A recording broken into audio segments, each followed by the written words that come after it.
بحث امروز در مورد توصیه‌های مهم به والدینی هست که برای اولین بار صاحب فرزند میشن. ویدئوی حاضر با هدف کمک به شما در رابطه با اشتباهات رایجیه که پس از تولد اولین نوزاد ممکنه برای هر پدر و مادری پیش بیاد. آگاهی از این اشتباهات باعث میشه تا با اطمینان و آرامش خاطر از نوزادتون مراقبت کنید. با ما همراه باشید تا 14 نکته که زندگیتون رو تغییر میده رو بشنوید. اولیش شیر دادن طبق یک برنامه ثابته. بعضی از مادران ممکنه از دیگران بشنون که نوزاد رو طبق یک برنامه مشخص زمانی باید تغذیه کنن. اما در چند ماه اول لازمه به نوزاد هر زمان که گرسنه است شیر بدید. هرچند لازم نیست شما مدام نوزاد رو برای تغذیه بیدار کنید، اما سعی کنید بیشتر از 2 تا 3 ساعت بین وعده‌های تغذیه اون فاصله نیفته. یا به عبارتی 8 تا 12 بار در شبانه روز بهش شیر بدید. دومیش آروغ زدن نوزاده. آروغ زدن به نوزاد کمک میکنه تا گاز متراکم شده در معده‌اش رو رها کنه. در حالی که این کار فرایند ساده‌ای به نظر میرسه، اما در واقع اینطوری نیست. گاهی نوزاد شما خیلی سریع آروغ میزنه، اما گاهی اوقات هم میتونه فرایند زمانبری باشه که حوصله والد رو سر ببره و بیخیال آروغ گرفتن نوزاد بشه. ولی آکادمی اطفال آمریکا توصیه میکنه که تلاش برای آروغ زدن نوزاد رو به طور منظم انجام بدید، حتی اگر نوزاد شما ناراحتی از خودش نشون نده یا هر بار به راحتی خودش بتونه گاز شکم خودش رو آزاد کنه. ما نمیدونیم که چقدر هوا در معده کوچیکش جمع شده. بنابراین توصیه میشه حتی اگه نوزاد به مرحله بدخلقی نمیرسه این روال رو قطع نکنید. سومیش خواب نوزاده. ممکنه در دوران بارداری تصور کنید که نوزاد شما خوابی آروم و ساکت خواهد داشت، اما باید بدونید که نوزاد طبیعی معمولاً پر سر و صداست، یا در بیشتر مواقع اینطور به نظر میرسه. یکی از اشتباهات والدین در رابطه با خواب نوزاد که بسیاری از اون بی اطلاع هستن اینه که اگر نوزادشون از خواب بیدار بشه و شروع به سر و صداهای عجیب کنه، بلافاصله به سراغش میرن تا اونو در آغوش بگیرن و آرامش کنن. طبیعیه که نوزاد شما در زمان خواب قرقر کنه، لبخند بزنه، گریه کنه و تکون بخوره. وقتی خیلی سریع خودتون رو به اون برسونید، این موضوع به یه عادت تبدیل میشه و اون انتظار داره که همیشه کسی بیاد و آرومش کنه. بنابراین قبل از رفتن به سمت اون چند لحظه صبر کنید و موضوع رو بررسی کنید. گاهی اوقات اگه به اون واکنشی نشون ندید، دوباره به خواب میره. البته به یاد داشته باشید که این نوع سر و صداها با بی‌اعتنایی به گریه‌های شدید و ادامه دار که نیاز به رفتن به اتاق و بغل کردن اون داره متفاوته. استفاده از قنداق راه حلی عالی برای کمک به نوزاد تازه متولد شده است تا خواب با کیفیتی داشته باشه. برای اطلاعات بیشتر حتما ویدئوی خواب نوزاد در همین کانال رو ببینید. 4. زبان بدن نوزاد برای برقراری ارتباط با شما.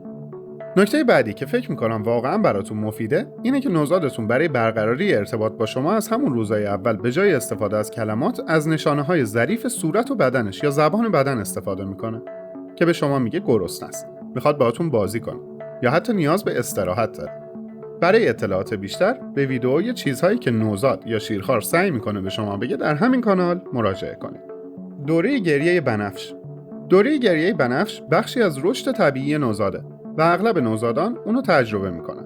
معمولا در حدود 2 هفتگی شروع میشه. شما متوجه میشید که نوزادتون عصرها یا بعد از ظهرها شروع به گریه میکنه و آروم کردنش خیلی سخته.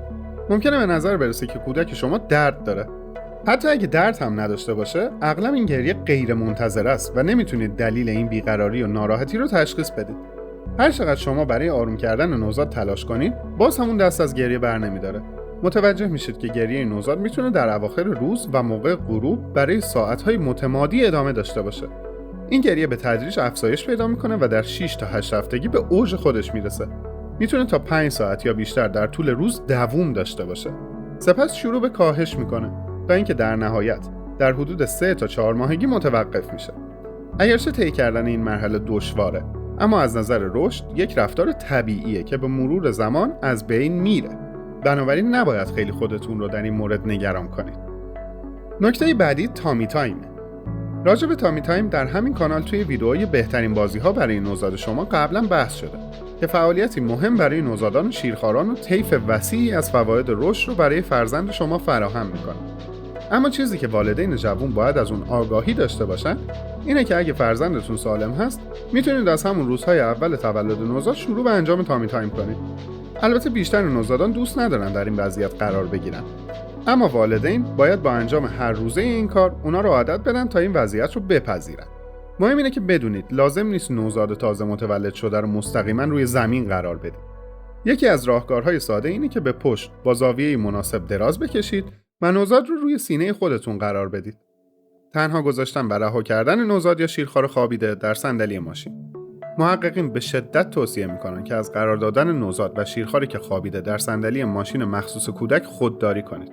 نوزادان تا 2 ماهگی توانایی کنترل گردن خودشون رو ندارن و تا 4 ماهگی نمیتونن سر خودشون رو نگه دارن و هر لحظه امکان داره سرشون بیفته و راه ورود اکسیژن رو مسدود کنه. به این ترتیب نوزاد یا شیرخوار دچار خفگی میشه.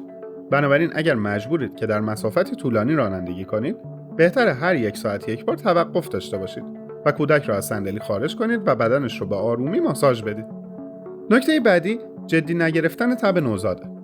تب بالای 37 تا 8 درجه سانتیگراد در 3 ماهه اول یک فوریت پزشکیه و تنها مورد کم خطر تبی هست که در طول 24 ساعت پس از واکسیناسیون‌های کودک بروز پیدا میکنه. بعضی از والدین ممکنه با خودشون بگن که نوزاد فقط گرمشه یا فقط یه سرماخوردگی ساده است و به اون قطره آستامینوفن کودکان بدن. پس اگه درجه حرارت بدن نوزاد رو گرفتید و بالا بود، فوراً با پزشک کودک خودتون تماس برقرار کنید. نکته بعدی حمام روزانه نوزاده. ممکنه از شنیدن این که نوزاد شما نیاز به حمام روزانه نداره تعجب کنید. در واقع حمام کردن روزانه نوزاد میتونه بیشتر از این که براش مفید باشه براش ضرر داشته باشه. چون پوست اون در چند ماه اول زندگی در حال رشد و بسیار نازکتر و حساستر از پوست شماست و حمام روزانه میتونه باعث خشک شدن پوستش بشه. بنابراین توصیه میشه که نوزاد رو 2 تا 3 بار در هفته تنها پس از افتادن بند ناف حمام کنید. در نتیجه در روزهای اول بعد از تولد هرگز نوزاد رو در آب غوطه‌ور نکنید و بدنش رو با یک اسفنج نرم و مرطوب تمیز کنید. تا اینجا اگه از این ویدیو خوشتون اومد لایک کنید و اگر هنوز عضو کانال نیستید دکمه سابسکرایب رو بزنید. همچنین توی بخش کامنت ها ما رو از تجربیات خودتون آگاه کنید. نکته بعدی استفاده از وسایل خواب نرم و شل. لازم والدین از قرار دادن بالش ها، بوسن ها، پتو و عروسک های نرم در محل خواب نوزاد پرهیز کنند.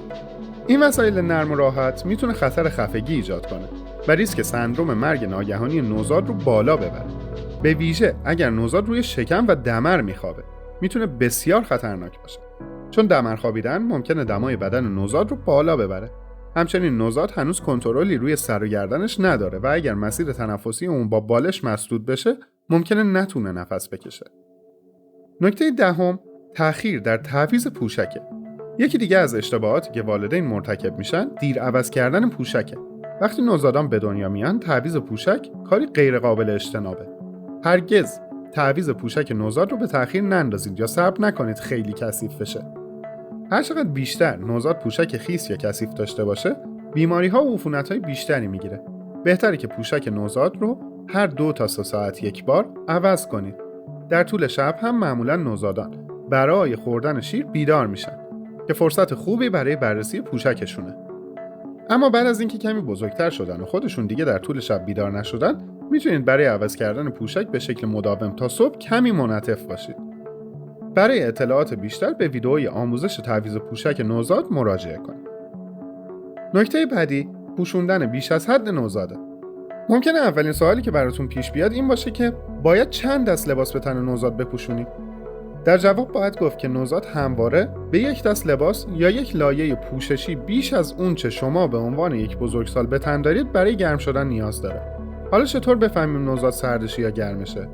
علائمی مثل قرمز شدن پوست مثل گونه‌های سرخ شده، تعریق مثل خیس شدن پشت گردن، سریع شدن سرعت تنفس و بیقراری از جمله علائمی هستند که در مورد گرمازدگی نوزاد به شما هشدار میدن.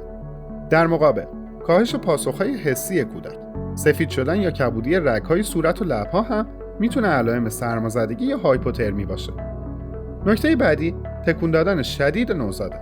تکون دادن شدید نوزاد کار درستی نیست، چرا که ممکنه باعث مرگ در نوزادان بشه.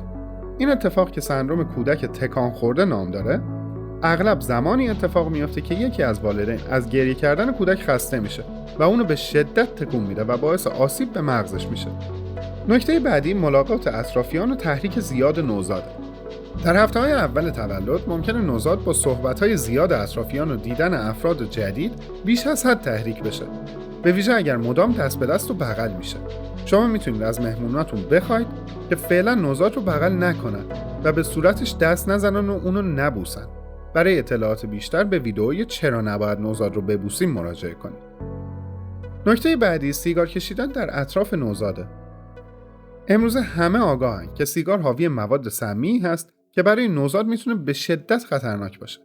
پس محیط اطراف نوزاد رو از هر گونه آلودگی پاک نگه دارید. اشتباه دیگه شامل دستکاری بیش از حد بندناف توسط والدینه که برای اطلاعات بیشتر میتونید به ویدئوی مراقبت از بندناف نوزاد مراجعه کنید. تعبیر نادرست گریه‌های نوزاد هم نکته آخره. درک گریه نوزاد میتونه چالش برانگیز باشه و والدین جوان ممکنه برای تشخیص اینکه آیا کودک گرسنه است، درد داره یا نیاز به تعویض پوشک داره دچار مشکل بشن. برای اطلاعات بیشتر به ویدئوی چرا نوزاد گریه میکنه مراجعه کنید. در نهایت برای جلوگیری از این اشتباهات رایج، والدین جوان باید به دنبال حمایت از سمت اطرافیان و یادگیری مداوم باشن. اشتباه کردن اشکالی نداره. مهم اینه که بیش از حد به مسائل جزئی واکنش نشون ندید و فراموش نکنید که شما و همسرتون یک زوج جوان هستید و باید از این سالها لذت کافی رو ببرید.